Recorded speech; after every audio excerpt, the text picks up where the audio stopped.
boa tarde. Então, gente, a gente já chegou ao final de mais um livro aí para a gente finalizar um bimestre. As provas já estão chegando e eu tenho certeza que vocês aí estão doidos para a gente revisar tudo que foi aprendido. Então, vamos fazer aqui uma revisão super rápida. Língua portuguesa, a gente tratou sobre conjugação. Lembram que eu tenho a primeira, a segunda e a terceira conjugação. Elas são divididas pela terminação. Primeira conjugação termina em ar. Segunda conjugação termina em er.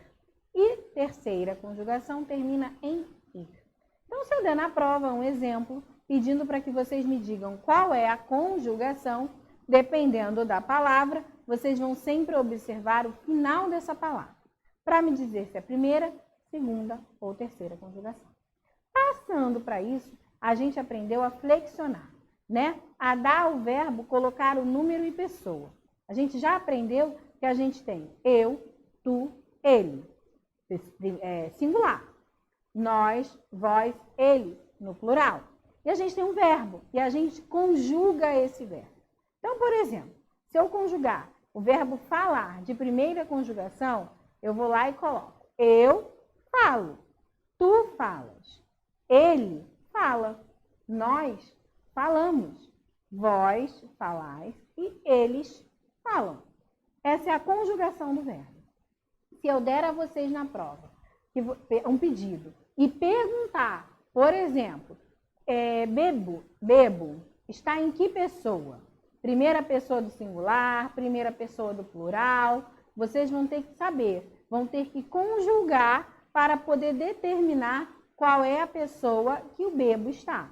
Nesse caso, bebo só pode ser eu, é uma ação minha. Lembra disso? Todo verbo é uma ação. Preciso lembrar disso. E o verbo precisa estar no infinitivo. Lembra? Eu não acho o verbo no dicionário falo. Eu acho falar, né? Na hora que eu pedir para vocês colocarem no infinitivo, vocês vão lembrar das conjugações. Então, por exemplo, se eu coloco lá, coloque os verbos abaixo no modo infinitivo. E eu coloco esqueço, qual é o verbo? Esquecer. Se eu colocar ir, qual é o verbo? Ir, certo? Então, eu vou ter a minha forma de escrita, porque aí eu respeito a pessoa que segue, que está antes do meu verbo, e tenho a conjugação dele, e tenho a minha forma de verbo, a minha ação no infinitivo. Deu para recapitular isso? Agora acompanha aqui comigo. A gente já fez a gramática, a gente já trabalhou o SC, o XC, o XS, né? O cedilha. Agora a gente vai trabalhar o GU e o QU. Tem muita gente que confunde Guilherme, queijo, como é que é? É com G, é com Q? Então, a gente vai prestar atenção agora. Vocês vão pegar o livro aí e vão realizar as atividades. Antes disso, vem comigo e vamos lá naquele quadrinho verde que eu adoro. Não esqueçam de anotar aí que o quadrinho verde ele é sempre o quê? IPC. Ele é importante pra caramba e eu não posso esquecer.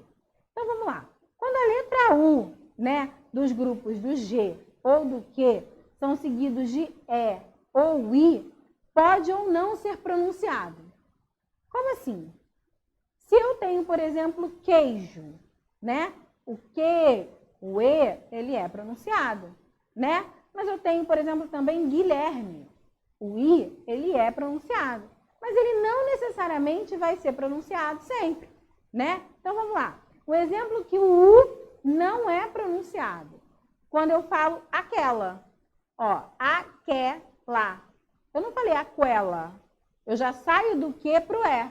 Então, eu tenho aquela, né? Mas eu sei, na minha escrita, que eu falo da importância de escrever, que eu tenho uma regra que o U está ali presente do lado do que, porque ele tem seguido de é. Ok? Eu tenho, por exemplo, kibe. Eu não falo kiubi, eu falo kibe. Então, o U, ele não é pronunciado, ele é sem som, né? Mas ele faz parte da escrita daquela palavra. Lembrando, kibe aqui na língua portuguesa. Tem gente que escreve kibe com K, né? Tem alguns lugares que faz a escrita do kibe com K. Não tem problema, eu estou falando da escrita aqui na nossa língua portuguesa, tá? E aí, um exemplo agora, da onde o U é encontrado. Quando eu falo sequela, né? Ó, sequela, eu estou pronunciando o U. Quando eu falo Guilherme, Guilherme, eu não estou pronunciando. Quando eu falo sagui, né? O gui, eu estou falando I, eu consigo ouvir o U sendo pronunciado. E também há palavras que ocorre uma dupla pronúncia. O que isso quer dizer? O U pode ou não ser pronunciado. Líquido, eu posso falar líquido, vou direto, ou líquido. Se eu quiser pronunciar das duas formas, está correto. Sendo que o U aí, ele é facultativo na pronúncia, não é na escrita. Na escrita ele é obrigatório. Ele é facultativo na pronúncia. Como, por exemplo, equilátero, né? Um triângulo equilátero. Quando eu falo equilátero, eu não estou pronunciando I, mas eu posso falar equilátero. E aí o U, ele entra também. Sanguíneo, tá? Sanguíneo, eu também faculto ou não a saída do U. Então é isso, gente. Como eu já disse para vocês, ortografia são regras. É importante que a gente entenda, que a gente assimile. E o mais importante, que a gente escreva. Escreva muito, porque só assim a gente consegue saber se a forma que estamos escrevendo está correta ou não.